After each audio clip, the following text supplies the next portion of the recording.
గురుగారు, యక్షిని సిరీస్‌లో భాగంగా చివరి యక్షిని, అనురాగ యక్షిని గురించి చెప్పరా? ఇంతకు ముందు చెప్పిన యక్షిని నటి యక్షిని, హుహు. ఇప్పుడు అనురాగ యక్షిని. ఓకే. నటి యక్షిని మనం రక్షించుకోవడానికి, అనురాగ యక్షిని మనతో పాటుగా ఎవరినన్నా సరే మనం రక్షించగలుగుతాము. ఓకే. మన కీర్తి పెరుగుతుంది, ప్రతిష్ట పెరుగుతుంది, ఐశ్వర్యం పెరుగుతుంది, ఆరోగ్యం పెరుగుతుంది, స్థితి మారుతుంది. ఈ ఓకే. ఐదిటిని అనురాగ యక్షిని ఇస్తుంది. ఓకే. ఎంత అనురాగం ఉంటే గాని అమ్మవారు పలకదు అనేటువంటి మాట ఎలాగైతే ఉంటుందో, ఓకే. ముందు మనం ఇక్కడి నుంచి భూమి మీద నుంచి ఇంత సంపాదించే ఏం పట్టిపోతావరా అని అంటారు, పట్టుకెళ్తాం. ఓకే. భూమి మీద నుంచి మనం పట్టుకెళ్ళేది ఒకటే ఒకటి ఉంది, ఓకే. పేరు. ఓకే. పుట్టినప్పుడు పేరు ఎందుకు పెడతారండి? నిలబెడతాడు అని.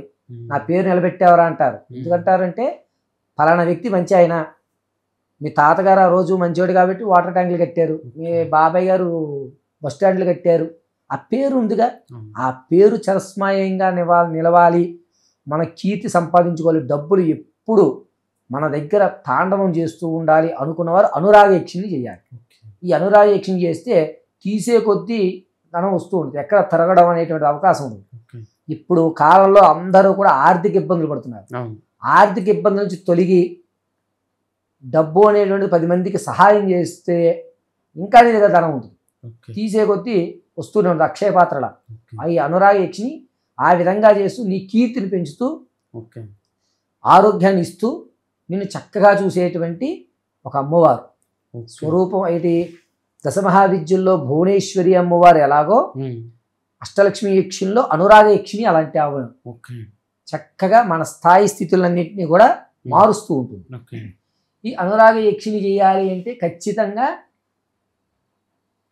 తామర పూస మాల ఉంటుంది చూసారు, దానితో చేయాలి. నీళ్లు ఉన్న ప్రదేశంలో చేయాలి. ఒకటి జలపాతాలు ఉంటే మంచిది, వాటర్ ఫాల్స్ లాంటివి ఉంటాయి కదండి, అటువంటిది ఉంటే మంచిది. మనకి హైదరాబాద్లో ఏంటంటే శ్రీశైలం కంటే ముందు మల్లెల తీర్థం అని ఉంది. మల్లెల తీర్థంలో నీళ్లు పడుతూ ఉంటాయి, అక్కడ చేయగలిగితే మంచిది. ఇప్పుడు అయితే క్లోజ్ చేసినట్టున్నారు. అలాంటి చోట నీటి శబ్దం ఉన్న చోట చేసుకోవాలి, లేదా నీళ్లు పారుతున్న కాలువలు చెరువుల దగ్గర చేసుకోవాలి. ఇది సాయంత్రం వేళ చేసేటువంటి యక్షిని. సాయంత్రం 5:40 నుంచి ప్రారంభం చేసుకుని 8 లోపు చేసుకోవాలి.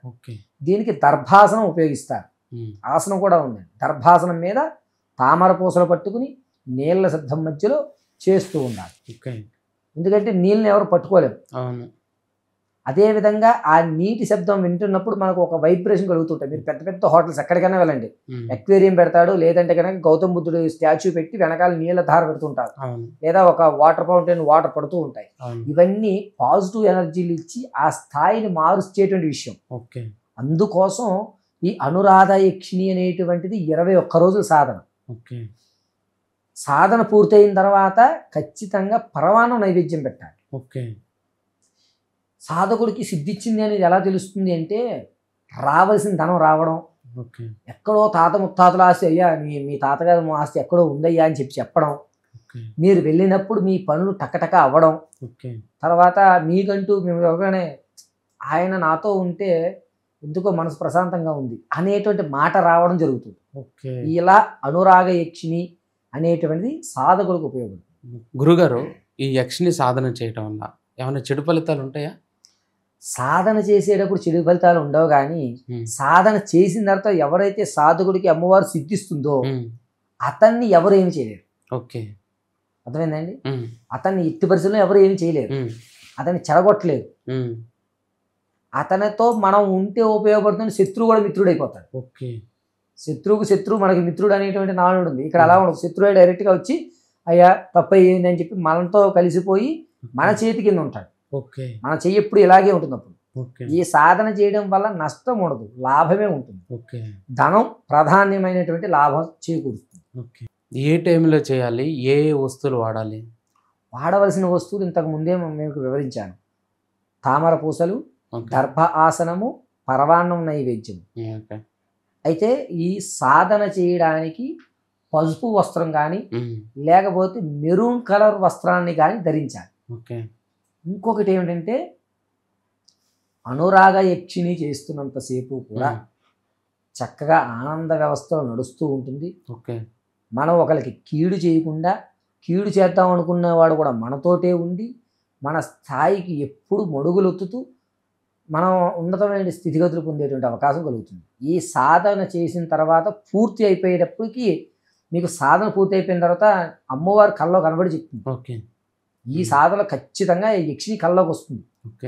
చక్కటి మేలిమి ఛాయితోటి తెల్లటి వస్త్రం కట్టుకుని ఇంత పెద్ద బొట్టు పెట్టుకుని చేతిలో ధనపాత్రను పట్టుకుని ఒక చేతిలో మీకు చిన్న పాలకళ్ళ నీళ్ళు పెట్టుకుంటుంది.